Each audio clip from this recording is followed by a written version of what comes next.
Hi hello ನಮಸ್ತೆ ಪ್ರೀತಿಯ ವೀಕ್ಷಕರೇ, ನಾನು ನಿಮ್ಮ ಡೆಡ್ಲಿ ರವಿ ಶ್ರೀವತ್ಸ ಪ್ರೀತಿಯಿಂದ ಸ್ವಾಗತಿಸ್ತಾ ಇದ್ದೇನೆ. 2 ಆಕ್ಷನ್ ಎಪಿಸೋಡ್ ಈಗಾಗಲೇ ಮುಗ್ದಿದೆ. ಮೂರನೇದೇನು ಅಂತಂದರೆ, ಒಂದು ಅಮಾಯಕ ಹೆಣ್ಣು ಮಗಳನ್ನ ರೋಡಲ್ಲಿ ಕೆಡವುಕೊಂಡಂತಹ ಒಬ್ಬ ವ್ಯಕ್ತಿಯ ಮಾರಣ ಹೋಮವನ್ನು ನಡೆಸಲಿಕ್ಕೆ ಅಂತ Soma and team they are now ready ಅಂತಂದರೆ, ಕಥೆಯಲ್ಲಿ ಏನಾಗಿರುತ್ತೆ, ಚಂದು ಅವರ ತಾಯಿ ಬಂದು ಫುಟ್ಪಾತ್ನಲ್ಲಿ ಕಾಫಿಯನ್ನು ಮಾರ್ತಾ ಇರ್ತಕ್ಕಂತಹ ಒಂದು ಅಮಾಯಕ ಹೆಣ್ಮಗಳು. ಆಕೆಯನ್ನು ಕೇವಲ ಒಂದು ಹಾಲನ್ನು ನಿಯತ್ತಾಗಿ ತಂದ್ಕೊಡೋಕೆ ಆಗಲ್ವಾ ಅಂತ ಆಕೆ ಕೇಳಿದಂತಹ ಪ್ರಶ್ನೆಗೆ ಉತ್ತರವಾಗಿ ವಸಂತ ಆಕೆಯನ್ನು ರೋಡಲ್ಲಿ ಕೆಡವುಕೊಂಡು ಆಕೆಯ ಕೂದಲಿಗೆ ಕೈ ಹಾಕಿ ಆ ಕೂದಲುಗಳನ್ನೆಲ್ಲ ಕತ್ತರಿಸಿ ಹಾಕಿ ಆಕೆಯ ಎದೆ ಮೇಲೆ ಕಾಲಿಟ್ಟು ಹೇಳಿರ್ತಾನೆ, ವಸಂತ ಅಂದರೆ ಭಯ ಇರಬೇಕು, ವಸಂತ ಅಂದರೆ ಹವಾ ಇರಬೇಕು ಅಂತ ಹೇಳಿ ಆಕೆಯನ್ನು ಮನೆಗೆ ಅಟ್ಟು ಕಳಿಸಿರ್ತಾನೆ. ಇದನ್ನು ನೋಡಿದಂತಹ ಚಂದು ಕಣ್ಣಲ್ಲಿ ನೀರು ಹಾಕ್ತಾನೆ. ಚಂದು ಹಿಂದೆ ಇರ್ತಕ್ಕಂಥ ವ್ಯಕ್ತಿಗಳು ಯಾರು ಅಂತಂದರೆ ನಿಮಗೆ ಚೆನ್ನಾಗಿ ಗೊತ್ತು. That is Soma, Rajashekhara, Basava and ಬಿಡ್ಡ.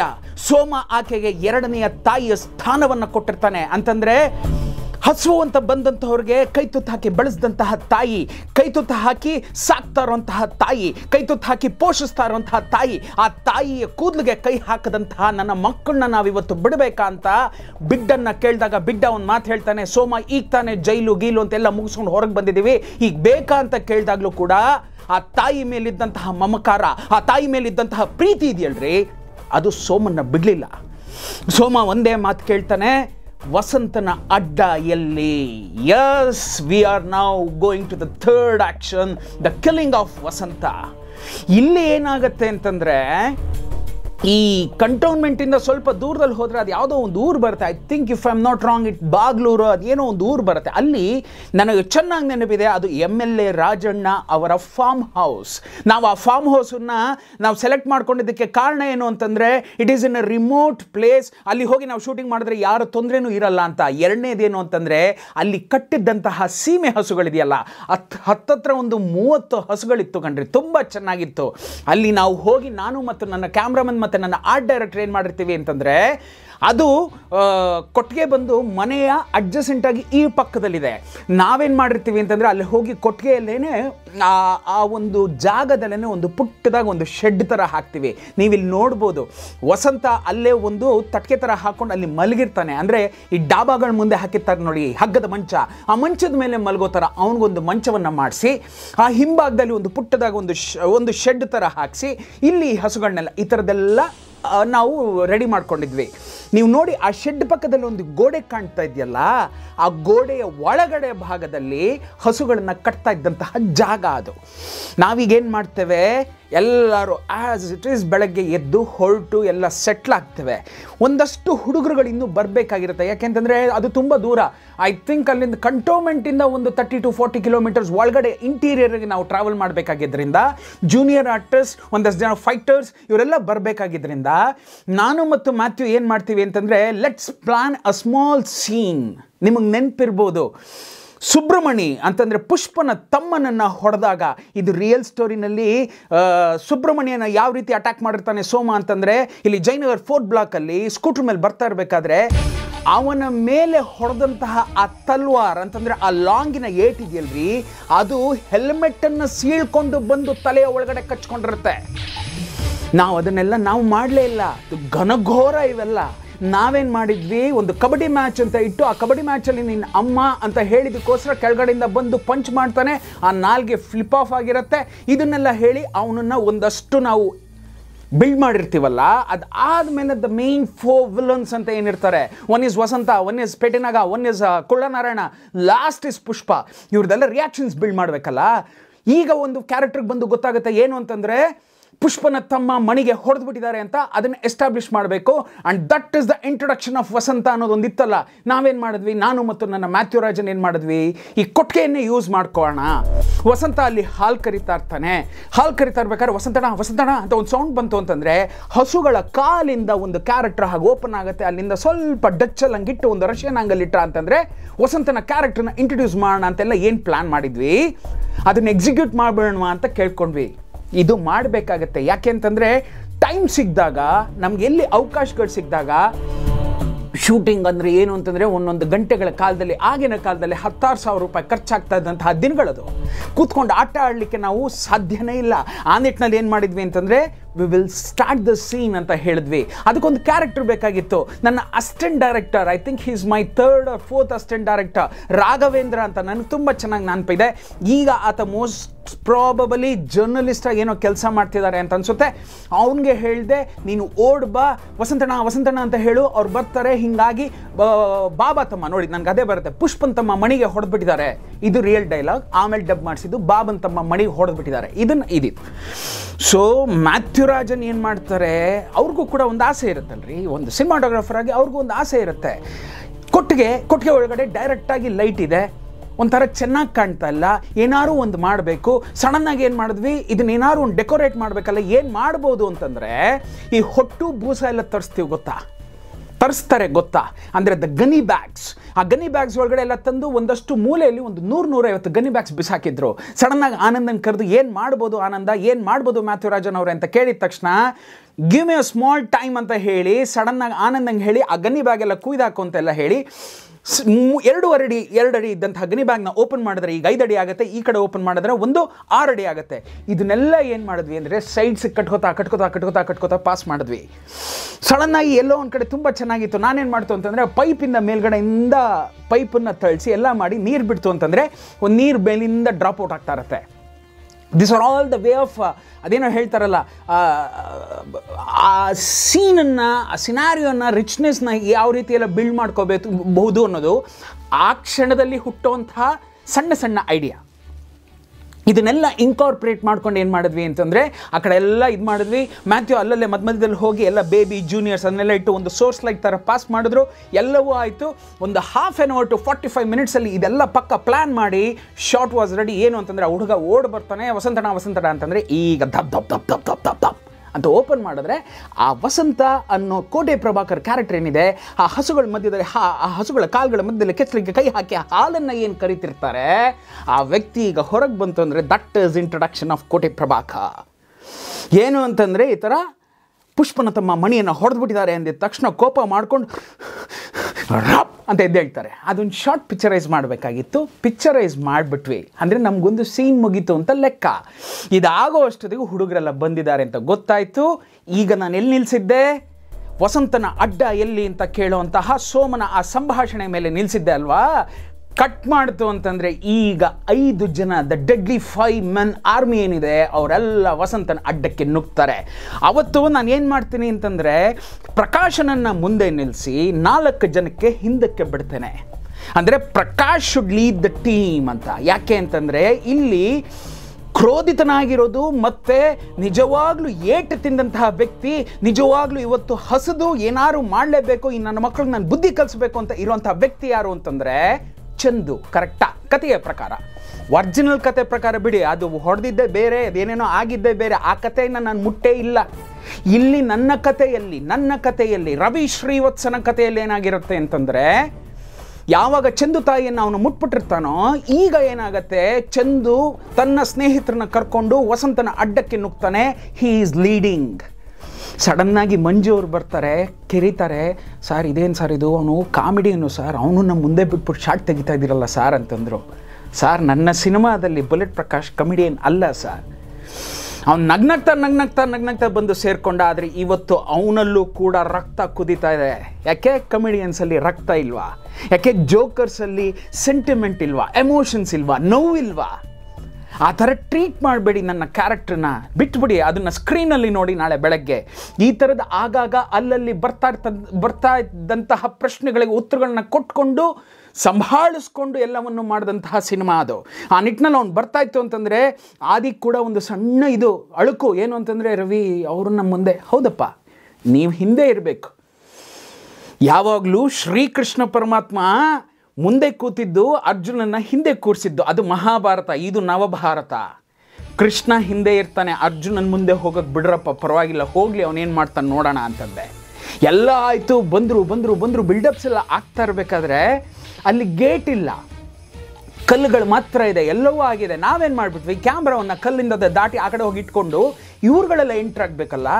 ರೌಡಿಗಳು ಸರ್ವೇ ಸಾಮಾನ್ಯ ಏನು ಮಾಡ್ತಾರೆ, ಗೇಟನ್ನು ತೆಗೆದು ತೆರೆದಿದೆ ಮನೆ ಓ ಬಾ ಅತಿಥಿ. ಏನು ವಸಂತ ಕಾಯ್ಕೊಂಡು ಕೂತಿರ್ತಾನೆ, ಬಾಗ್ಲಿ ತಗೊಂಡು ಕೂತಿದ್ದೀನಿ ಬನ್ನಿ ಅಂತ. ಇಲ್ವಲ್ಲ, ನುಗ್ಗಬೇಕು. ಯಾವ ರೀತಿ ನುಗ್ತಾರೆ? ಕಾಂಪೌಂಡ್ ಬಂದರೂ ಒಡೆದು ನುಗ್ತಾರೆ, ಗೋಡೆ ಇದ್ರೂ ನುಗ್ತಾರೆ, ಬಾಗ್ಲು ಹಾಕ್ಕೊಂಡಿದ್ರು ಬಾಗ್ಲು ಜಡದ ಒಳಗೆ ಬರ್ತಾರೆ. ಈ ಥರದ್ದೆಲ್ಲ ಇರುತ್ತಲ್ಲ, ಆ ನಿಟ್ಟಿನಲ್ಲಿ ಬರ್ತಾ ಇರ್ಬೇಕಾದ್ರೆ ಪ್ರಕಾಶ ಮುಂದಿರ್ತಕ್ಕಂತಹ ಕಲ್ಲುಗಳನ್ನು ಎಗರಿ ಮೇಲೆ ಬಾ ಅಂದೆ. ಸಾರ್ ಅಂತಂದ್ರೆ ಎಗರೋ ಅಂದೆ ತಕ್ಷಣ ಬಂದ, ಅದ್ರ ಮೇಲೆ ಕಾಲಿಟ್ಟ, ಹಂಗಿಂದ ಹೈ ಸ್ಪೀಡಲ್ಲಿ ಹಂಗೆ ಎಗರ್ತಾನೆ. ಈ ಕಡೆ ಪ್ರೊಫೈಲಲ್ಲಿ ಒಂದು ಲೋ ಆ್ಯಂಗಲಲ್ಲಿ ಕ್ಯಾಮ್ರಾ ಇಟ್ಟಿದ್ದೆ, ಒಂದು ಸ್ಟ್ರೈಟಾಗಿ ಒಂದು ಕ್ಯಾಮ್ರಾ ಇಟ್ಟಿದ್ದೆ. 2 ಆ್ಯಂಗಲ್ ಕಟ್ ಮಾಡೋವಂಥ ಉದ್ದೇಶ ನಂದಿತ್ತು. ಹಾಗೆ ಬಂದು ಅಲ್ಲಿಟ್ಟು ಜಂಪ್ ತೊಗೊಂಡ. ಆ ಲೀಪ್ ತೊಗೊಳ್ತಾ ಇದ್ದಂಗೆ ಹಿಂದಿರುವಂಥ ಹುಡುಗರುಗಳು ಅವ್ರು ನಿಂತ್ಬಿಡ್ಬಾರ್ದಲ್ಲ, full team you have to jump ಅಂತ ಜೋರಾಗಿ ಕೂಗಿದ ತಕ್ಷಣ ನೋಡಿ, ಯಾರು ಆರ್ಗನೈಸ್ಡ್ ಆಗಿ ಜಂಪ್ ಮಾಡಲ್ಲ. ಅವ್ರಿಗೆ ಗೊತ್ತಿಲ್ಲ, ಆರ್ಡರ್ ಸಡನ್ ಆಗಿ ಬಂದಿದ್ದ ಟಾಪ್ ಟಾಪ್ ಟಾಪ್ ಟಾಪ್ ಒಬ್ಬೊಬ್ಬರು ಎಲ್ಲ ಬಂದು ಜಂಪ್ ಆಗಿ ನಿಂತಿದ್ದ ತಕ್ಷಣ ಪ್ರಕಾಶಂದು ಕ್ಲೋಸ್ ಅಲ್ಲಿ ಲೈ ವಸಂತ ಅಂತ ರಮ್ ಅಂತ ಟರ್ನ್ ಆಗ್ತಾರೆ. ಇದಿಷ್ಟು ಈ ಬಿಲ್ಡಪ್ಸ್ ಎಲ್ಲ ತೆಗೆಯುವಷ್ಟೊತ್ತಿಗೆ ಇಟ್ ವಾಸ್ ಅರೌಂಡ್ 11:30 ಅನಿಸುತ್ತೆ. ನನಗೇನು ಅಂತಂದರೆ ಇದಿಷ್ಟನ್ನು ನಾನು ಹಾಕ್ಕೊಂಡಿದ್ದು ಒಂದೇ ದಿವಸದಲ್ಲಿ ಮುಗಿಸ್ಬೇಕು ಅನ್ನೋ ಒಂದು ಆಸೆಯಲ್ಲಿ.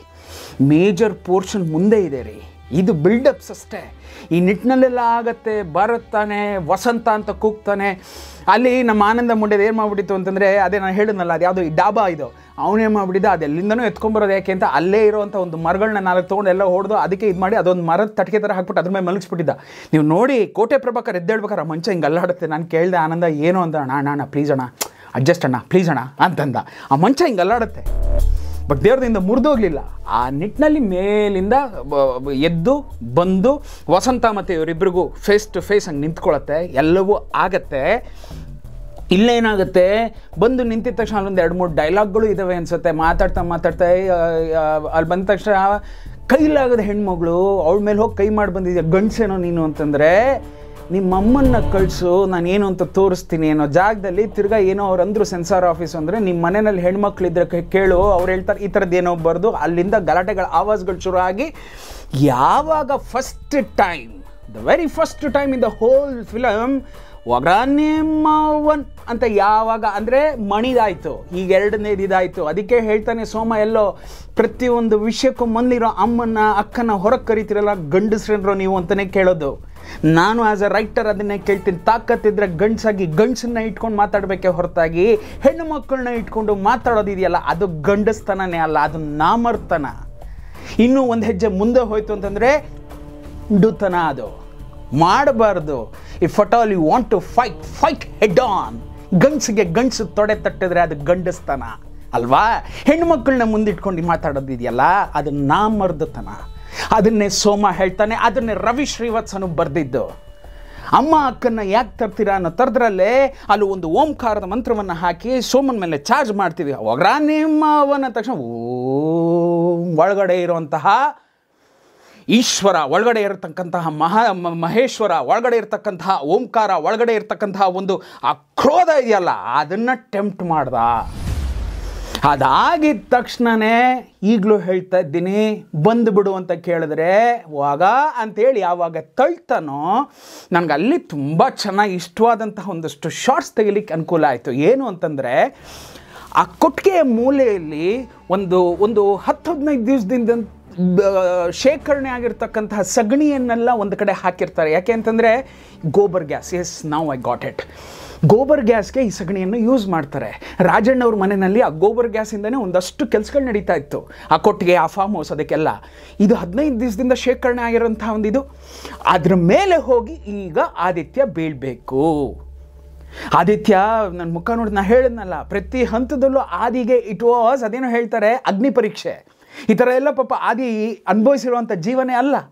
ಕಂದ ಅಲ್ಲಿಂದ ಹೋಗಿ ಸಗಣಿ ಮೇಲೆ ರಪ್ ಅಂತ ಬೀಳ್ಬೇಕಪ್ಪ ಅಂದ ತಕ್ಷಣ ರವಿ ಅದು ಬೀಳ್ಬೇಕಪ್ಪ, ರೆಡಿ ಹಂಗಂದ್ರು ಹೋಗಿ ತಳ್ತಾ ಹೋಗಂಗೆ ಬಿತ್ತು ಅಂತಂದರೆ ನಿಜವಾದ ಸಗಣಿ ಪಚಾಕ್ ಅಂತ ಹೋಗಿ ಬೀಳ್ತಾರೆ. ಇಲ್ಲೇನು ಮಾಡಿರ್ತೀನಿ ಅಂತಂದರೆ, ಒಂದು ದೊಡ್ಡ ಲಾಂಗನ್ನು ಆ ಸಗಣಿಯ ಒಳಗಡೆಯಲ್ಲಿ ಇಟ್ಟಿರ್ತೇನೆ. ನೀವು ಕೇಳಬಹುದು, ಲಾಂಗನ್ನು ಯಾಕೆ ಸರ್ ಸಗಣಿಯಲ್ಲಿ ಇಟ್ಟಿದ್ದೀರಾ ಅಂತ ಇವತ್ತಿನ ಕೆಲವರು ಅಮಾಯಕರುಗಳು ಕೇಳ್ತಾರೆ. ವೀಕ್ಷಕರೇ, ಇದನ್ನು ಚೆನ್ನಾಗಿ ನೆನಪಲ್ಲಿಟ್ಕೊಳ್ಳಿ. ಆಗಿನ ಕಾಲದಲ್ಲಿ ಬಂದೂಕ ಅವೆಲ್ಲ ಇರಲಿಲ್ಲ ಅಂಡರ್ವರ್ಲ್ಡಲ್ಲಿ. ದೆ ವಾಸ್ ರೇಸರ್ ಇತ್ತು, ಮೊಚ್ಚಿತ್ತು, ಅದೆಲ್ಲ ಆದಮೇಲೆ ಬಂದಂತಹ ವಾಡಿಕೆ ಏನು ಅಂತಂದರೆ ಮಾರುದ್ದದ ಒಂದು ಲಾಂಗು. ಈ ಲಾಂಗ್ಗಳನ್ನ ಕೆಲವ್ರು ಏನು ಮಾಡ್ತಾ ಇದ್ರು ಅಂದರೆ ಸಗಣಿಯಲ್ಲಿ ಇಡ್ತಾ ಇದ್ರು. ಕಾರಣ ಏನು ಅಂತಂದರೆ ಅದು ಸಗಣಿಯಲ್ಲಿ ಇದ್ದು ಅದು ರಸ್ಟ್ ಆದರೆ ರಸ್ಟಿಕ್ ಆಗಿರೋ ಆ ವೆಪನ್ನ ಹೊರಗೆ ತೆಗೆದು ಹೊಡೆದ ತಕ್ಷಣವೇ ನಿಮಗೆ ಬೇಗ ಚೇತರಿಸ್ಕೊಳ್ಳುವಂತಹ ಸಾಧ್ಯತೆಗಳೇ ಇಲ್ಲ. Because it leads to gangrene. ಒಬ್ಬ ರೌಡಿಯನ್ನು ಸ್ಕ್ರಾಪ್ ಮಾಡೋದು ಹೇಗೆ ಅಂತ ಈ ನಿಟ್ಟಿನಲ್ಲೂ ಎಲ್ಲರೂ ಪ್ಲ್ಯಾನ್ ಮಾಡ್ಕೊಳ್ತಾ ಇದ್ದಂತಹ ಕಾಲ ಕಂಡ್ರಿ ಅದು. ಎಷ್ಟೋ ಜನಕ್ಕೆ ಗೊತ್ತಿಲ್ಲ, ಸ್ಟಿಂಗ್ರೆ ಫಿಶ್ ಅಂತ ಬರುತ್ತೆ. ಚೆನ್ನೈನಲ್ಲಿ ಯಾವ ನಿಟ್ಟಿನಲ್ಲಿ ಅಂಡರ್ವರ್ಲ್ಡ್ ನಡೆಯುತ್ತೆ ಗೊತ್ತಾ, ರೌಡಿಸಮ್ ನಡೆಯುತ್ತೆ ಗೊತ್ತಾ? ಈ ಸ್ಟಿಂಗ್ರೆ ಫಿಶ್ ಹಿಂದ್ಗಡೆ ನೀವು ಬಾಲವನ್ನು ನೋಡಿರ್ಬೋದು ಗೊತ್ತಾ ವೀಕ್ಷಕರೇ? ಆ ಬಾಲ ಏನು ಅಂತಂದರೆ ಇಷ್ಟುದ್ದ ಇರುತ್ತೆ, ಕಡ್ಡಿ ಥರ ಇದೇ ಗಾತ್ರದಲ್ಲಿ ಇಷ್ಟುದ್ದ ಇರುತ್ತೆ. ಸ್ಟಿಂಗ್ರೆ ಫಿಶನ್ನು ಹಿಡ್ಕೊಂಬರೋಂತಹ ವ್ಯಕ್ತಿಗಳು ಏನು ಮಾಡ್ತಾರೆ, ಈ ಬಾಲವನ್ನು ಕಟ್ ಮಾಡಿ 20,000 to 25,000 ರೂಪಾಯಿಗಳಿಗೆ ಮಾರ್ತಾರೆ. ಅದನ್ನು ಮಾರಿದವರು ಇಲ್ಲ ಅದನ್ನು ಕೊಂಡ್ಕೊಂಡವ್ರು ಏನು ಮಾಡ್ತಾರೆ ಗೊತ್ತಾ, ಅದನ್ನು ತೊಗೊಂಡೋಗಿ ಸಗಣಿಯಲ್ಲಿ ಇಡ್ತಾರೆ. ಅದನ್ನೇನು ಮಾಡ್ತಾರೆ ಗೊತ್ತಾ, ಇದನ್ನೆಲ್ಲ ನಾವು ಹೇಳೋ ಹಾಗಿಲ್ಲ, ಬಟ್ ಹೇಳದೆ ಹೋದರೆ ಹೇಗೆ ನಡೀತು ಈ ಆಪ್ರೇಷನ್ಸ್ ಅನ್ನೋದನ್ನು ತಲೆ ಕೆಡಿಸ್ಕೊಂಡ್ರೂ ಗೊತ್ತಾಗದೇ ಇರೋವಂಥ ಕೆಲವು ಅಮಾಯಕ ಪೊಲೀಸ್ ಆಫೀಸರ್ಸ್ಗಳು ಇದ್ದಾರೆ. ಯಾವ ರೀತಿ ನಡೆಯುತ್ತೋ ಗೊತ್ತಾ, ಈ ಸ್ಟಿಂಗ್ರೆ ಫಿಶ್ನ ಬಾಲವನ್ನು ತೊಗೊಂಡು ಹೋಗಿ ನೀವು ಯಾವಾಗ ಸಗಣಿಯಲ್ಲಿ ಇಡ್ತೀರೋ it becomes like a weapon, it becomes like a rod. ಅದೇ ಇದನ್ನು ಪ್ಲಾಸ್ಟಿಕ್ ಕವರಲ್ಲಿ ಹಾಕಿ ಅದನ್ನು ಎಳ್ಕೊಂಬಂದು ಹೊಡಿತಾರೆ. ಹೊಡೆಯೋ ಭಾಗ ಎಂಥದ್ದು ಅಂತ ಗೊತ್ತಾ ವೀಕ್ಷಕರೇ? ಹೊಟ್ಟೆ ಈ ಭಾಗಕ್ಕೆ ಹೊಡಿತಾರೆ. ಹೊಡೆದ ತಕ್ಷಣ ಸಪ್ ಅಂತಂದರೆ ಅದು ಕಟ್ಟಾಗ್ಬಿಡುತ್ತೆ ಆ ಜಾಗ. ನೀವು ಕೇಳ್ತೀರಾ ಯಾಕೆ ಸರ್ ಹೊಟ್ಟೆ ಭಾಗಕ್ಕೆ ಹೊಡಿತಾರೆ ಅಂತ? ರೀಸನ್ ಏನು ಗೊತ್ತಾ, ಯಾವಾಗ ಆ ಭಾಗ ಕಟ್ಟಾಗುತ್ತೋ ಆ ಕಟ್ಟಾದಂತಹ ಭಾಗದಲ್ಲಿ ಸ್ಟಿಚಸ್ ಹಾಕಿದಾಗಲೂ ಕೂಡ ನೀವು ಉಸಿರಾಡಬೇಕಾಗತ್ತೆ. ಉಸಿರಾಡೋದು ಹೇಗೆ ಅಂತೀರಾ? ಹಾಗಾಗಿದ ತಕ್ಷಣ ಗ್ಯಾಂಗ್ರೀನ್ ಆಗ್ತಾ ಆ ಜಾಗದಲ್ಲಿ ಸ್ಟಿಚಸ್ ನಿಂತ್ಕೊಳ್ಳೋದಿಲ್ಲ. ಗ್ಯಾಂಗ್ರೀನ್ ಆಗ್ತಾ ಅದಷ್ಟು ಭಾಗ ಕೊಳಿತಾ ಬರುತ್ತೆ. ಯಾವಾಗ ಸ್ಟಿಚಸ್ ನಿಲ್ಲೋದಿಲ್ವೋ, ಯಾವಾಗ ಗ್ಯಾಂಗ್ರೀನ್ ಹರಡ್ಕೋತಾ ಹೋಗುತ್ತೋ ಹೊಟ್ಟೆಯ ಭಾಗಕ್ಕೆ ಯಾವುದೇ ಕಾರಣಕ್ಕೂ ನಿಮಗೆ ಸೊಲ್ಯೂಷನ್ ಅನ್ನೋದು ಸಿಗೋದೇ ಇಲ್ಲ. ಯಾಕೆಂದರೆ ನೀವು ಬ್ರೀದಿಂಗ್ ನಿಲ್ಲಿಸಲ್ಲ. ಈ ಜಾಗವನ್ನು ನೀವು ಕೈ ಆಡಿಸ್ಬೇಡ್ರಿ, ಯಾವಾಗಲೂ ಹೀಗೆ ಇಟ್ಕೊಡ್ರಿ ಅಂದರೆ ಫ್ರ್ಯಾಕ್ಚರ್ ಆದಂತಹ ಕೈನ ಹೀಗೆ ಇಟ್ಕೋಬೋದು. ಕತ್ತು ತುಂಬ ನೋಯ್ತಾ ಇದೆ ಕಣ್ರಿ, ಹಾಗಾಗಿ ಕಫ್ ಹಾಕಿದ್ದೀವಿ, ನೀವು ಹಿಂಗೆ ಅಲ್ಲಾಡಿಸ್ಬೇಡಿ ಅಂದರೆ ಹಾಗೆ ಇಟ್ಕೋಬೋದು. ಆದರೆ ಹೊಟ್ಟೆಯ ಈ ಭಾಗ ಬ್ರೀದ್ ಮಾಡಬೇಕಾದ್ರೆ ಅಂದ ತಕ್ಷಣ ಹೊಟ್ಟೆ ಹಂಗೆಲ್ಲ ಬ್ರೇಡ್ ಆಗುತ್ತೆ, ತಿರ್ಗಾ ಹಂಗೆ ಡೌನ್ ಆಗುತ್ತೆ, ಸ್ಟಿಚಸ್ ಎಲ್ಲಿ ನಿಂತ್ಕೊಳ್ಳುತ್ತೆ, ಗ್ಯಾಂಗ್ರೀನ್ ಹರಡ್ತಾ ಇರುತ್ತೆ. C the brain of those rowdies. This happens in Chennai. ಇಲ್ಲಿನ ಲೋಕಲ್ ಬ್ಯಾಂಗ್ಳೂರ್ನಲ್ಲಿ ಏನು ಮಾಡ್ತಾಯಿದ್ರು ಅಂತಂದರೆ ಅದನ್ನು ತೊಗೊಂಡೋಗಿ ಸಗಣಿಯಲ್ಲಿಟ್ಟು ಅದನ್ನು ಬಂದು ಅಟ್ಯಾಕ್ ಮಾಡ್ತಾಯಿದ್ರು. ಗ್ಯಾಂಗ್ರೀನ್ ಈಸ್ ಅದೇನೋ ಹೇಳ್ತಾರಲ್ಲ, ಇಟ್ಸ್ ಫಾರ್ ಶೋರ್ ಶಾಟ್, ಆಗಲೇಬೇಕು. ಆ ನಿಟ್ಟಿನಲ್ಲಿ ಆ ಸಗಣಿಯಲ್ಲಿ ಇಟ್ಟಂತಹ ಆ ಒಂದು ಲಾಂಗ್ ಏನಿದೆ ಆ ಲಾಂಗು ಈಗ ಸೋಮನ ಕೈಗೆ ಸಿಗತ್ತೆ. ಅದನ್ನು ರಾಪ್ ಅಂತ ಹೇಳ್ದಂಗೆ ಐ ಸ್ಪೀಡಲ್ಲಿ ನಿಂತ್ಕೋತ ಒಂದು 4-5 ಆ್ಯಂಗಲ್ ಕಟ್ ಮಾಡಿದ್ವಿ, ಬಬ್ಬ ಅಂತ ಇದ್ದಂಗೆ ನಿಂತ್ಕೋತಾನೆ. ಏನೋ ನಿಂದು ಪೋಸು ರೆಬಲ್ ಸ್ಟಾರ್ ಅಂದರೆ ನನಗೆ ಎಲ್ಲೋ ಒಂದು ಕಡೆ ಸಡನ್ನಾಗಿ ಅದು ಬಂತು, ಯಾರ್ದಾರು ಒಂದು ಹೆಸರು ಬೇಕಲ್ಲಪ್ಪ, ಯಾವ್ದಾದ್ರು ಒಂದು ಹೀರೋನ ಎಲಿವೇಟ್ ಮಾಡಬೇಕಲ್ಲಪ್ಪ. ಆ ಹೀರೋ ಹೆಸರು ಹೇಳಿದ ತಕ್ಷಣ ಆಡಿಯನ್ಸ್ ಒಂದಷ್ಟು ಫೀಲ್ ಆಗ್ತಾರೆ ಗೊತ್ತಾ, ಒಂದು ಥ್ರಿಲ್ ಫೀಲ್ ಆಗ್ತಾರೆ. ಆ ನಿಟ್ಟಿನಲ್ಲಿ ಸಡನ್ನಾಗಿ ಬಂದಿದ್ದು ಅಂಬರೀಷ್ ಅಣ್ಣನ ಹೆಸರು. ರೆಬಲ್ ಸ್ಟಾರ್, ಏನ ನಿನ್ನ ಪೋಸು, ನನ್ನ ಅಡ್ಡ ನನ್ನ ಲಾಂಗು ನನಗೆ ಹವಾನ ಏನೋ ಹೊಡಿತೇನೋ ಅಂದ ತಕ್ಷಣ ಇಲ್ಲಿಂದ ಬಿಲ್ಡಪ್ ಸ್ಟಾರ್ಟ್ ಮಾಡ್ತೀವಿ. ನೆನಪಿದೆಯಾ, ನಾನು ಲಾ ಆ್ಯಂಡ್ ಆರ್ಡ್ರಲ್ಲಿ ಕೆಲಸ ಮಾಡ್ತಾ ಇರಬೇಕಾದ್ರೆ ಶಿವಮಣಿ ಸಾರ್ ಆ ಟೆಕ್ನಿಕ್ ಏನು 48 ಫ್ರೇಮ್ಸ್ನಲ್ಲಿ frames zoom and 36 zoom, 24 zoom, 18 zoom, 12 zoom, 8 zoom, 4 zoom, from 48 to 4 ಫ್ರೇಮ್ಸ್ವರೆಗೂ ಝೂಮ್ಸ್ಗಳನ್ನ ಶಿವಮಣಿ ಅವರು ಅದನ್ನು ಅಡಾಪ್ಟ್ ಮಾಡ್ಕೊಂಡಿದ್ರು ಅಂತ ಹೇಳಿದ್ನಲ್ಲ, ಆ ಟೆಕ್ನಾಲಜಿನ ಇಲ್ಲಿ ಬಳಸ್ಕೊಂಡೆ. I was an assistant director for Shivamani sir, now I am a director. ನನಗೆ ಟೆಂಪ್ಟ್ ಮಾಡಬೇಕಾಗಿತ್ತು ಸೋಮನ್ನ. ಒಗಾನೇಮ್ಮ ಅಂದಿದ ತಕ್ಷಣ ಯಾವಾಗ ಒಳಗಡೆ ಕುದಿತಾ ಇತ್ತೋ, ಈಗ ಆ ಕುದಿತಾ ಇರೋ ರಕ್ತ ಈಗ ಬಾಯ್ಲ್ ಆಗಬೇಕು. ಇದು ಓಕೆ ಬಾಯ್ಲಿಂಗು, ಬುಮ್ ಬುಮ್ ಬುಮ್ ಬುಮ್ ಬುಮ್ ಅದು ಎದ್ದೇಳಬೇಕಲ್ಲ, ಹೆಂಗೆ ಟೆಂಪ್ಟ್ ಮಾಡಬೇಕು. ಹೊಡಿತೀಯನೋ ಬುಮ್ ಬುಮ್ ಬುಮ್ ಬುಮ್, ಹೊಡಿಯೋ ಜಮ್ ಜಮ್ ಜಮ್ ಜಮ್. ಇದೆಯಲ್ಲ ಇದೆಲ್ಲ ತುಂಬ ಅವಾಗ ಒಂಥರ ಬೇರೆ ಥರನೇ ಇತ್ತು. ಅದೊಂದು ಮೇಕಿಂಗು ಆ್ಯಂಡ್ ಆ ಒಂದು ಪ್ರೊವೋಕಿಂಗ್ ಆ್ಯಂಡ್ ಬಿಲ್ಡಪ್ ಶಾರ್ಟ್ಸು,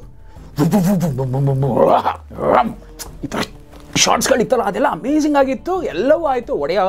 ಹೊಡೆಯಲ್ಲೇ ಅಂತ ಯಾವಾಗಂತನೋ ಇನ್ನೊಂದು ಸತಿ ಹೋದರೂ ಕೂಡ ಇನ್ನು ಅಮ್ಮ ಅಂತ ಬಾಯಿ ಬರುತ್ತೆ ಅಂತ ಗೊತ್ತಾದಂಥ ಸೋಮ ಎತ್ತಿದೆ ರಾಪ್ ಅಂತ ಹೊಡಿತಾನೆ. ಕರೆಕ್ಟಾಗಿ ಏನು ಮಾಡಿದ್ವಿ, ಒಂದು ಡಮ್ಮಿ ನಿಲ್ಲಿಸಿದ್ವಿ. ಆ ಡಮ್ಮಿಗೆ ಕರೆಕ್ಟಾಗಿ ಒಂದು ತಲೆಯನ್ನು ಫಿಟ್ ಮಾಡಿದ್ವಿ. ಅದಕ್ಕೆ ಹೇಳಿದ್ವಿ, ಕಂದ ಈ ತಲೆಗೆ ಹೊಡೆದ್ರೆ ಸಾಕಪ್ಪ. That is an editing point. First ಹಂಗೆ ಹೇಳಿ ಟೆಂಪ್ಟ್ ಮಾಡೋವರೆಗೂ ನಮ್ಮ ಕೋಟೆ ಪ್ರಭಾಕರ್ ಹಂಗಾಗಿ ಅವ್ನು ಬೀಸೋ ಟೈಮಿಗೆ ಕರೆಕ್ಟಾಗಿ ಒಂದು ಡಮ್ಮಿ, ಆ ಡಮ್ಮಿ ಬಂದು ತಲೆನ ರಾಪ್ ಅಂತ ಚಾಪ್ ಆಫ್ ಮಾಡುತ್ತೆ. ಇದು ಆಗೋಯ್ತು. ಇಲ್ಲಿವರೆಗೂ ಸರ್ವೇ ಸಾಮಾನ್ಯ. ಇದ್ರ ಮೇಲಿದೆಯಲ್ಲ, ದಿಸ್ ಇಸ್ ವೆರಿ, ಅದೇನೋ ಹೇಳ್ತಾರಲ್ಲ, ನಾನು ಮತ್ತು ನನ್ನ ನಿರ್ದೇಶಕರಾದಂತಹ ನಾಗಣ್ಣ ಆ ಒಂದು ಟೈಮ್ನಲ್ಲಿ ನಾವು ಕಂಡುಕೊಂಡಂತಹ ಒಂದು ಬೇರೆಯ ಮಾರ್ಗ. ಆ ನಿರ್ದೇಶಕರಿಗೆ ಯಾರು ಹೇಳ್ಕೊಟ್ಟಿದ್ರು ಗೊತ್ತಿಲ್ಲ, ಇಲ್ಲ ಆ ನಿರ್ದೇಶಕರು ಎಲ್ಲಿ ನೋಡಿ ಅದನ್ನು ತುಂಬ ಇಷ್ಟಪಟ್ಟಿದ್ರು ಗೊತ್ತಿಲ್ಲ. ಆ ನಿರ್ದೇಶಕರು ಅದನ್ನೇನೋ ಮಾಡಬೇಕು ಅಂತ ಹೋದಾಗ ಅವತ್ತಿನ ಟೆಕ್ನಾಲಜಿ ಏನೋ ಸೆಟ್ ಆಗಿರಲಿಲ್ಲ. ಇವತ್ತು ನನಗದು ಕೂಡಿ ಬಂತು. ಏನು ಅಂತಂದರೆ, ಈಗ ಕೋಟೆ ಪ್ರಭಾಕರ್ ಸೈಜ್ ಏನು, ಹೇಸ್ ಅರೌಂಡ್ 5.6 or 5.7. ನಾನೇನು ಮಾಡಿದೆ, 5.2 or 5.3 ಇರತಕ್ಕಂಥ ಒಬ್ಬ ವ್ಯಕ್ತಿಗೆ ಇಲ್ಲಿಯವರೆಗೂ ಶೋಲ್ಡರ್ ಬಾಡಿ ಅಂತ ಏನು ಬರುತ್ತೆ, ವಿತ್ ಡಮ್ಮಿ ಕೂಡಿಸೋ ಥರ ಒಂದು ಕ್ಲೀನಾಗಿ ಒಂದು ಶೋಲ್ಡರ್ ಪ್ಯಾಡ್ ಅಂತ ಮಾಡ್ಕೊಂಬಂದು ಎಲ್ಲವನ್ನು ಮಾಡಿ ಆ 5'2" ಇರೋ ವ್ಯಕ್ತಿನ ನಿಲ್ಲಿಸಿ ಅವನ ತಲೆಯ ಮೇಲೆ ಆ ಶೋಲ್ಡರ್ನ ಇಟ್ಟೆ. ಆ ಶೋಲ್ಡರ್ನ ಇಟ್ಟು ಅಲ್ಲಿಂದ ಕ್ಲೀನಾಗಿ ಜುಬ್ಬವನ್ನು ಹರಿದ್ಬಿಟ್ಟು, ಅಂದರೆ ಮೇಲಿಂದ ಕೆಳಗಡೆ ಹಾಕಿ ಎಲ್ಲವನ್ನು ಮಾಡಿ, ಈಗ ಅವನ ತಲೆಯ ಮೇಲ್ಗಡೆ ಕರೆಕ್ಟಾಗಿ ಕೂತ್ಕೊಳ್ಳೋ ಡಮ್ಮಿ ಇದೆಯಲ್ಲ, ಆ ಡಮ್ಮಿಯಲ್ಲಿ ನಾವು ಇದ್ರದ್ದು ಮಾಂಸಗಳೆಲ್ಲ ತುಂಬಕ್ಕೆ ಶುರು ಮಾಡಿದ್ವಿ. ಮಾಂಸ ಗಿಂಸ ಅದೇನೇನೋ ತಂದಿದ್ರು ಅದನ್ನೆಲ್ಲ ತುಂಬಕ್ಕೆ ಶುರು ಮಾಡಿ ಈ ಹುಡುಗನ ಬೆನ್ನ ಹಿಂಭಾಗದಿಂದ ಒಂದು ಪೈಪನ್ನು ಬಿಟ್ವಿ. ಪೈಪ್ ಎಲ್ಲಿಗೆ ಬರುತ್ತೆ, ಇಲ್ಲಿಂದ ತಲೆ ಮೇಲಿಂದ ಬಂದು ಕರೆಕ್ಟಾಗಿ ಇಲ್ಲಿ ಕೂತ್ಕೊಳ್ಳುತ್ತೆ. ಆ ಪೈಪ್ ಅಂತ ಕಾಣಬಾರ್ದು, ಅದಕ್ಕೆಲ್ಲವನ್ನು ಪ್ಯಾಕ್ ಮಾಡಿದ್ವಿ. ಯಾವಾಗ ಸೋಮ ಹೊಡಿತಾನೋ, ಹೊಡೆದ ನೆಕ್ಸ್ಟ್ ಒಂದೇ ಒಂದು ಶಾಟ್ ಇಟ್ಟಿದ್ದೀನಿ, ಅದನ್ನು ಫ್ರೀಸ್ ಮಾಡಿ ತೋರಿಸ್ತೀನಿ ನೋಡಿ. Blood oozes out from that neck portion, ಅಂದರೆ ಕತ್ತಿನ ಭಾಗದಿಂದ ಸುಪ್ ಅಂತ ಹೋಗುತ್ತೆ. ಅಲ್ಲಿಂದ ಏನು ಮಾಡ್ತಾರೆ ಅಂತಂದರೆ, ನಮ್ಮ ಆನಂದ್ ಅಂತ ಏನಿದ್ರು ಅವರು ಹೊಡೆದ ಫ್ರ್ಯಾಕ್ಷನ್ ಆಫ್ ಸೆಕೆಂಡ್ಸಲ್ಲಿ he starts pumping the blood. ಇದು ಆ ಕ್ಯಾನ್ ಇದೆಯಲ್ಲ ಅದನ್ನು ಹೊಡಿತಾ ಇದ್ದರೆ ಅದು ಬ್ಲಡ್ ಅಂತ ಬರ್ತಾ ಇದೆ, ಅಂದರೆ ಅದಂಗೆ ಗೆದ್ದೊಳುತ್ತೆ. ಈ ಶಾರ್ಟ್ಸನ್ನಿಷ್ಟು ಪಿಕ್ಚರೈಸ್ ಮಾಡಿದ್ವಲ್ಲ ವೀಕ್ಷಕರೇ, ಇದಾದಮೇಲೆ ಏನಾಯಿತು, ಯಾವ ನಿಟ್ಟಿನಲ್ಲಿ ನಾವು ಅದನ್ನು ಡ್ರೈವ್ ಮಾಡಿದ್ವಿ ಅನ್ನೋದಕ್ಕೆ ಮುಂದಿನ ಎಪಿಸೋಡ್ವರೆಗೂ ನೀವು ಕಾಯಬೇಕಾಗತ್ತೆ. ಪ್ರೀತಿಯ ವೀಕ್ಷಕರೇ, ನಿಮ್ಮೆಲ್ಲರ ಆಶೀರ್ವಾದ, ಪ್ರೋತ್ಸಾಹ ಎಲ್ಲಿಯ ನಿಟ್ಟಿನವರೆಗೂ ಬಂದಿದೆ ಅಂತಂದರೆ, ಇವತ್ತು ನಾನು ಒಂದು 2 ವಿಷಯಗಳನ್ನು ನಿಮ್ಮ ಮುಂದೆ ಹಂಚ್ಕೊಳ್ಳಿಕ್ಕೆ ಇಷ್ಟಪಡ್ತೀನಿ. Point number 1, for the first time ಯೂಟ್ಯೂಬಿಂದ ನನಗೆ, ಅಂದರೆ ನಮ್ಮ ಟೀಮ್ಗೆ ಮಾನಿಟೈಸೇಷನ್ ಆಗಿರುವಂತಹ 16,000 ರೂಪಾಯಿ ನಿಮ್ಮೆಲ್ಲರ ಆಶೀರ್ವಾದ, ನೀವಿಟ್ಟಂತಹ ಅನ್ನ, ನೀವಿಟ್ಟಂತಹ ಆ ಭಿಕ್ಷೆ ಅಂತ ಏನಂತಾರೆ, ಅದರ ರೂಪ 16,000 ರೂಪಾಯಿಗಳು ಇವತ್ತು ನಮ್ಮ ಬ್ಯಾಂಕ್ಗೆ ಬಂದು ಸಂದಾಯವಾಗಿದೆ. ಇದೆಲ್ಲ ನಿಮ್ಮ ಪ್ರೀತಿ, ನಿಮ್ಮ ಆಶೀರ್ವಾದ, ನಿಮ್ಮ ಶ್ರೀರಕ್ಷೆ. ಖರ್ಚು ಬಿಡಿ, ಎಷ್ಟೋ ಆಗಿರ್ತವೆ. ಪ್ರಾಯಶಃ ಒಂದೊಂದು ಎಪಿಸೋಡ್ ಮಾಡೋದಕ್ಕೂ ನಮಗೆ ಒಂದು 4,000 ರೂಪಾಯಿವರೆಗೂ ಖರ್ಚಿದೆ. ಆ ನಿಟ್ಟಿನಲ್ಲಿ ತೊಗೊಳ್ತು ಅಂತಂದರೆ ಇವತ್ತು 33, 4 12 ಈ ಥರದ್ದು ಎಷ್ಟೋ ಬಂದರೆ ನನಗೆ ಲಕ್ಷಗಟ್ಟಲೆ ಒಂದಷ್ಟು ಖರ್ಚಾಗಿದ್ದರೆ, ನನ್ನ ಆದಾಯ 16,000 ರೂಪಾಯಿ ಕಮ್ಮಿ ಅಲ್ಲ. ಯಾಕೆಂದರೆ ನನಗೆ ಚೆನ್ನಾಗಿ ಗೊತ್ತು, ನಾನು ಇವತ್ತು ನೆಡ್ತಾ ಇರೋದು ತೆಂಗಿನ ಮರ. ತೆಂಗಿನ ಸೊಸೆಯಿಂದ ಆ ಕೂಡಲೇ ಯಾರಾದರೂ ಎಳ್ನೀರನ್ನು ಅಪೇಕ್ಷಿಸ್ತಾರ ವೀಕ್ಷಕರೇ? ಖಂಡಿತ ಇಲ್ಲ ಅಲ್ವಾ. ಬೆಳಿಬೇಕು, ಹೆಮ್ಮರವಾಗಿ ಅದು ಬೆಳೆದ ನಂತರ ಮಗನಾಗಿ ಅದು ನನ್ನನ್ನು ಸಾಕತ್ತೆ. ಅದೇ ನಿಟ್ಟಿನಲ್ಲಿ ಈ ಯೂಟ್ಯೂಬ್ನ ಎಲ್ಲ ಸೀರೀಸು ನನ್ನೊಬ್ಬನ್ನೇ ಸಾಕೋದಲ್ಲ, ಎಷ್ಟೋ ಜನರಿಗೆ ನನ್ನ ಹಳೆಯ 1ನೇ ಎಪಿಸೋಡ್ಗೆ ಹೋದರೂ ನಡೆದಂತಹ ವಿಷಯಗಳೇನು ಅಂತ ಗೊತ್ತಾಗಿ ಅವರೊಬ್ಬರು ಒಳ್ಳೆ ಡೈರೆಕ್ಟರ್ ಆದರೂ ಕೂಡ ನನಗದು ಸಂತೋಷ. ಆ ನಿಟ್ಟಿನಲ್ಲಿ ಈ ಒಂದು ಸಂತೋಷನ ಹಂಚ್ಕೊಳ್ಳೋದ್ರ ಜೊತೆಗೆ ಮತ್ತೊಂದು ಸಂತೋಷದ ವಿಷಯ ಹೇಳ್ತಾ ಇದ್ದೇನೆ. ನಾವು I am coming to the point. ನಿಮ್ಮೆಲ್ಲರ ಪ್ರೀತಿ, ಹರಕೆ, ಆಶೀರ್ವಾದ ಇದೆಲ್ಲದರ ಪ್ರತಿಫಲವಾಗಿ ನಾನೊಂದು ಸಿನಿಮಾವನ್ನು ಈಗ ಡೈರೆಕ್ಟ್ ಮಾಡ್ತಾ ಇದ್ದೇನೆ. I am starting my new project. ನೀವೆಲ್ಲರೂ ಕೇಳ್ತಾ ಇದ್ರಿ, ಸರ್ ಮುಂದೆ ಯಾವ ಸಿನಿಮಾ ಅಂತ. ಅದಕ್ಕೆ ನಾನು ಹೇಳ್ತಾ ಇದ್ದಂಥ ಉತ್ತರ ಏನು ಅಂತಂದರೆ, ದೇವರಿದ್ದಾನೆ, ಗೊತ್ತಿಲ್ಲರಪ್ಪ, ನಾನು ಮಾಡ್ತಾ ಇಲ್ಲಪ್ಪ. ಸತ್ಯವಾದ ಎಲ್ಲ ಉತ್ತರಗಳನ್ನೇ ನಿಮ್ಮ ಮುಂದೆ ಕೊಡ್ತಾ ಬರ್ತಾ ಇದ್ದೆ.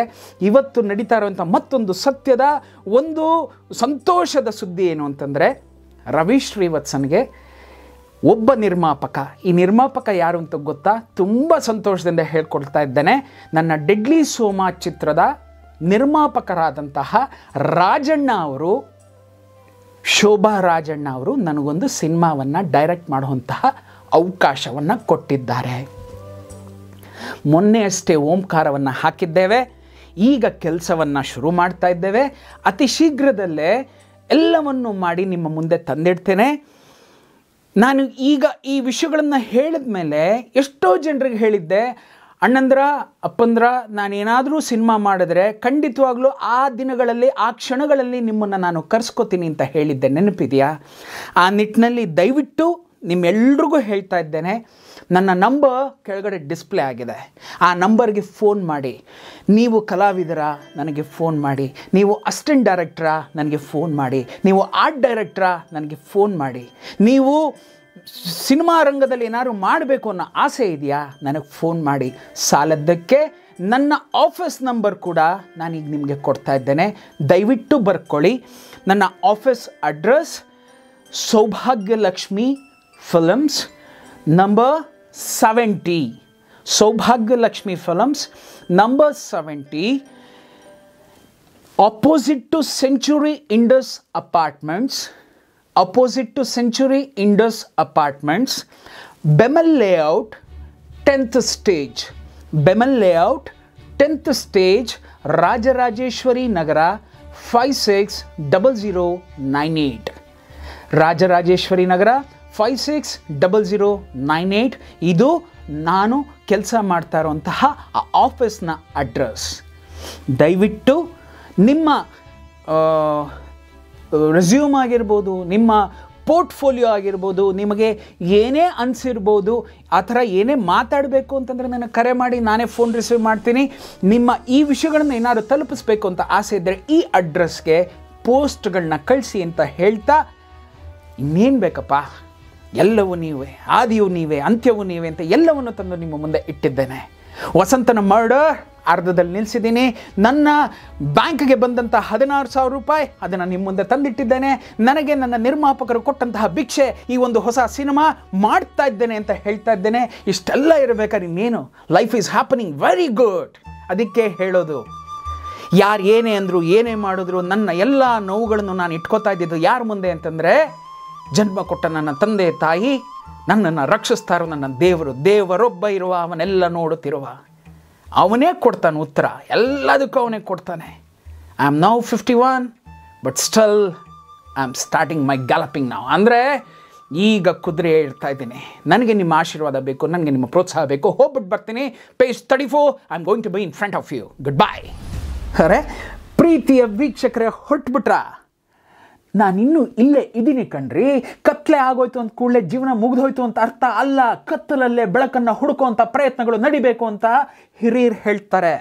ಡೆಡ್ಲಿ ಟುಡೆಯ ಫೇಸ್ಬುಕ್, ಟ್ವಿಟರ್ ಮತ್ತು ಇನ್ಸ್ಟಾಗ್ರಾಮ್ ಹ್ಯಾಂಡಲ್ಗಳನ್ನು ದಯವಿಟ್ಟು ಫಾಲೋ ಮಾಡಿ ಅಂತ ಹೇಳೋಕ್ಕೋಸ್ಕರ ನಾನು ಇನ್ನೂ ಇಲ್ಲೇ ಕೂತಿದ್ದೀನಿ. ಮತ್ತು ನಮ್ಮ ಈ ವಿಡಿಯೋ ನಿಮಗೆ ಇಷ್ಟ ಆಗಿದ್ದರೆ ನಿಮ್ಮ ಸೋಷಿಯಲ್ ಮೀಡಿಯಾ ಪೇಜ್ಗಳಲ್ಲಿ ಈ ವಿಡಿಯೋನ ಶೇರ್ ಮಾಡಿರಿ. ಇದು ನಿಮ್ಮ ವಿಡಿಯೋ ಕಣ್ರಿ. ಶೇರ್ ಮಾಡುವಾಗ ಅದೇನೋ ಹೇಳ್ತಾರೆ, #ಟ್ಯಾಗ್ ಅಂತ ಹಾಕಬೇಕಂತೆ. ಆಗ ಹಾಕಿ ರವಿ ಶ್ರೀವತ್ಸ ಅಂತ ನೀವು ಟ್ಯಾಗ್ ಮಾಡಿದ ಕೂಡಲೇ ನಿಮ್ಮ ವಿಡಿಯೋ, ನಿಮ್ಮ ಕಮೆಂಟ್ ನನ್ನ ಕೈಗೆ ಬಂದು ಸೇರುತ್ತೆ. ನಾನು ಆ ಕೂಡಲೇ ಸ್ಪಂದಿಸ್ತೀನಿ. ಜೀವನ ಇರೋದೇ 4 ದಿನ ಸ್ನೇಹಿತರೆ. ಅದರಲ್ಲಿ ನಾನು 3 ದಿನ ಕಳೆದುಬಿಟ್ಟಿದ್ದೀನಿ ಕಣ್ರಿ. ಉಳಿದ 1 ದಿನ ನಿಮ್ಮ ಜೊತೆ ನಗ್ನಗ್ತಾ ಇರಬೇಕು ಅಂತ ಆಸೆ ಪಡ್ತಾ ಇದ್ದೇನೆ. ನನ್ನ ಈ ಆಸೆಯನ್ನು ನೆರವೇರಿಸ್ತೀರಲ್ಲ? ಗುಡ್ ಬಾಯ್.